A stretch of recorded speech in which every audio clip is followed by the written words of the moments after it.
दुनिया की राजनीति इस समय बहुत तेजी से बदल रही है। एक तरफ इस्लामाबाद में ईरान और अमेरिका के बीच शांति वार्ता चल रही है, तो दूसरी तरफ वॉशिंगटन में भारत और अमेरिका एक ही टेबल पर बैठकर बड़े फैसले लेने जा रहे हैं। सवाल यह है कि इन बैठकों का असर क्या होगा। क्या दुनिया की अर्थव्यवस्था में कोई बड़ा बदलाव आने वाला है, और सबसे जरूरी, इसका असर भारत पर कैसे पड़ेगा। आइए समझते हैं। इस समय दुनिया में दो बड़े स्तर पर बातचीत चल रही है। एक तरफ ईरान और अमेरिका के बीच पीस टॉक चल रही है, तो वहीं दूसरी तरफ भारत और अमेरिका के बीच ट्रेड टॉक शुरू हो गई है। ये बातचीत 22 अप्रैल तक वॉशिंगटन में होगी। इस बैठक का मकसद भारत और अमेरिका के बीच होने वाले बड़े व्यापार समझौते के पहले चरण को पूरा करना है। इस बातचीत में भारत की तरफ से दर्पण जैन के नेतृत्व में 12 सदस्यीय टीम शामिल होंगी। खास बात यह है कि अक्टूबर 2025 के बाद पहली बार दोनों देश आमने सामने बैठकर बात करेंगे। अब सवाल यह है कि यह बातचीत इतनी जरूरी क्यों है। दरअसल हाल ही में अमेरिका के सुप्रीम कोर्ट ने एक बड़ा फैसला किया, जिसमें IEEPA कानून के तहत लगाए गए टैरिफ को हटा दिया गया। इसके बाद अमेरिका ने नई व्यवस्था लागू की, जिसमें 150 दिन के लिए सभी देशों पर 10% का अस्थायी टैरिफ लगाया गया।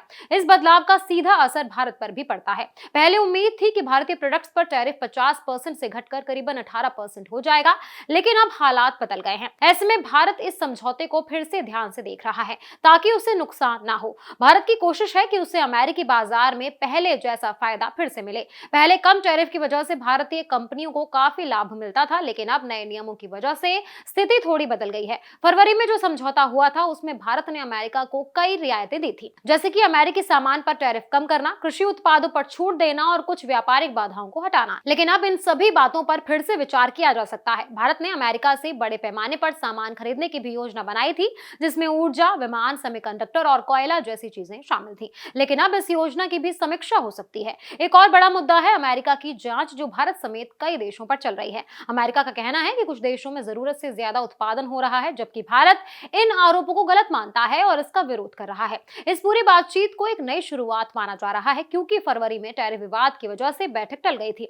अब बदले हुए वैश्विक माहौल में ये बातचीत फिर से शुरू हो रही है। इसी बीच एक और बड़ी बात सामने आई है कि चीन अब भारत का सबसे बड़ा व्यापारिक साझेदार बनने जा रहा है और अमेरिका को पीछे छोड़ रहा है। ऐसे में भारत अमेरिका के बीच ये बातचीत और भी ज्यादा जरूरी हो जाती है। कुल मिलाकर दुनिया में एक तरफ शांति की कोशिश चल रही है, तो दूसरी तरफ व्यापार को मजबूत करने की तैयारी भी हो रही है। अब देखना यह होगा कि इन बैठकों से क्या नतीजे निकलते हैं और भारत को इसका कितना फायदा मिलता है।